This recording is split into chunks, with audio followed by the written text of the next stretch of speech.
Slovakia starts deploying Patriot air defense system.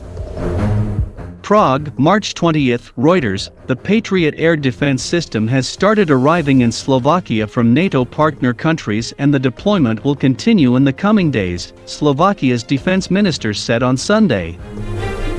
The system will be operated by German and Dutch troops, and will initially be deployed at the Sliac airport in central Slovakia to help reinforce the defense of NATO's eastern flank. Russia's invasion of Ukraine has prompted the alliance to bolster its defenses. The Patriot system will be part of a new NATO battle group in Slovakia, which neighbors Ukraine. I am happy to confirm that the first units in charge of deploying the Patriot air defense system are gradually arriving to Slovakia, Defense Minister Yaroslav Nad said on Facebook. Nad said the Patriot system will be a complement and not a replacement of the Soviet-era S-300 system that Slovakia operates. Temporarily, the system will be deployed at the Sliac Air Force Base. Further deployment areas are being consulted, so that the security umbrella covers the largest possible part of Slovak territory, Nad said. The minister said last week that Slovakia is willing to give the S-300 to Ukraine if, and when it gets a proper replacement. He reiterated on Sunday that Slovakia was looking for its own replacement of S-300 due to its age, capabilities, and dependence on Russia. Russia has warned against any shipments of advanced air defenses to Ukraine, and has warned it may target Western arms supplies.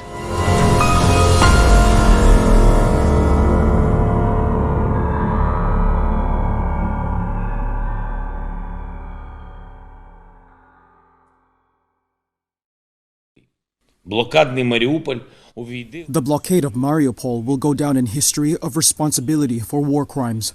To do this to a peaceful city, what the occupiers did to it is a terror that will be remembered for centuries to come. And the more Ukrainians tell the world about it, the more support we find. The more Russia uses terror against Ukraine, the worse the consequences will be for it. Mariupol says thousands deported from besieged Ukrainian city.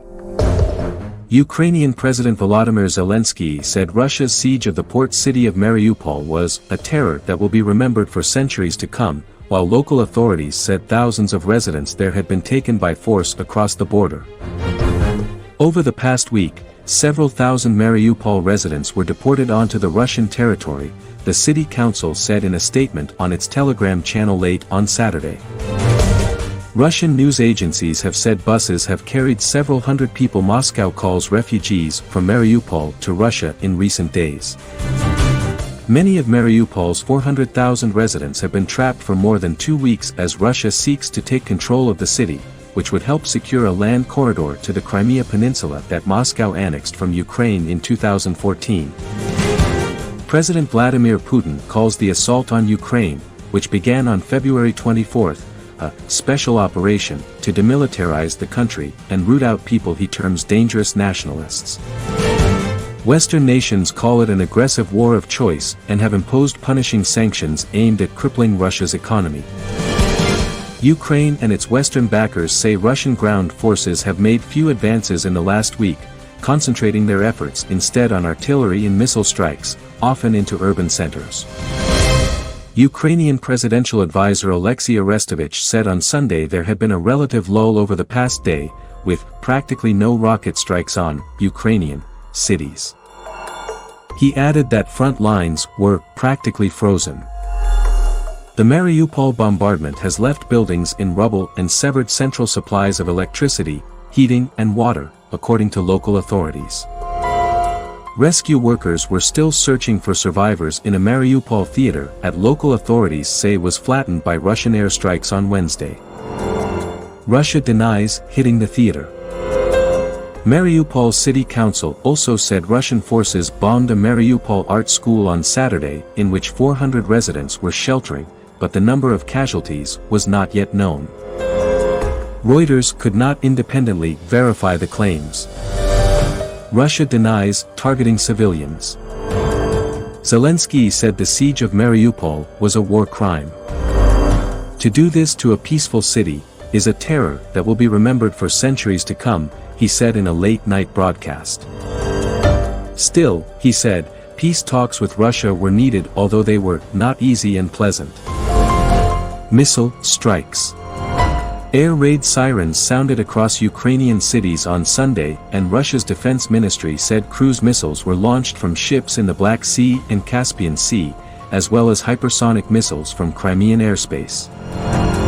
The hypersonic missiles travel faster than 5 times the speed of sound, and their speed, maneuverability and altitude make them difficult to track and intercept. They were deployed by Russia for the first time in Ukraine on Saturday, Russia's Interfax news agency reported, in a strike which Moscow said destroyed a large underground depot for missiles and aircraft ammunition. A spokesperson for the Ukrainian Air Force Command confirmed the attack in the western Ivano-Frankivsk region, but said the Ukrainian side had no information on the type of missiles used. Ukraine's Deputy Prime Minister Irina Vereshchuk said 7 humanitarian corridors would open on Sunday to enable civilians to leave frontline areas. Ukraine has so far evacuated a total of 190,000 people from such areas, Vereshchuk said on Saturday. The UN Human Rights Office, UNHCR, said at least 902 civilians had been killed in Ukraine as of midnight Saturday, though it says the real toll is probably much higher. The Ukrainian Prosecutor General's office said 112 children had been killed. 10 million people have been displaced by the fighting, including nearly 3.4 million who have fled the country as refugees, the UNHCR said. Russian forces have also taken heavy losses, and long columns of troops that bore down on the capital Kyiv have been halted in the suburbs. Ukraine's military said on Sunday that Moscow's combat losses included 14,700 personnel and 476 tanks. Russia last acknowledged on March 2 that nearly 500 of its soldiers had been killed. Reuters has not been able to independently verify the death count. Zelensky's office said on Sunday Ukraine sees a high risk of an attack launched from Belarus on the western Volyn region, which lies to the north of the city of Lviv.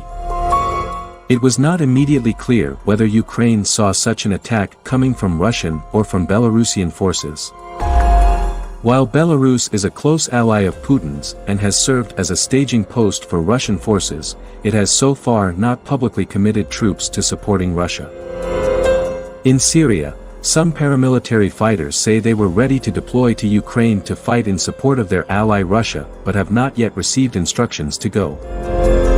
Zelensky, who has made frequent appeals for more help from abroad, was due to address the Israeli parliament via video link at 16 o'clock GMT. Israeli Prime Minister Naftali Bennett has held numerous calls with both Putin and Zelensky in recent weeks to try to help resolve the conflict. Political talks. The foreign minister of Turkey, another country seeking to mediate, said Russia and Ukraine were getting closer to an agreement on critical issues and had nearly agreed on some subjects. Mevlut Cavusoglu also said he was hopeful for a ceasefire, the sides don't take a step back from the progress they have made toward an agreement. Russian Foreign Minister Sergei Lavrov said on Saturday that Moscow expected its operation in Ukraine to end with the signing of a comprehensive agreement on security issues, including Ukraine's neutral status, Interfax reported. Kyiv and Moscow reported some progress in talks last week toward a political formula that would guarantee Ukraine's security, while keeping it outside NATO, though each side accused the other of dragging things out. Zelensky has said Ukraine could accept international security guarantees that stopped short of its long-standing aim to join NATO. That prospect has been one of Russia's primary stated concerns.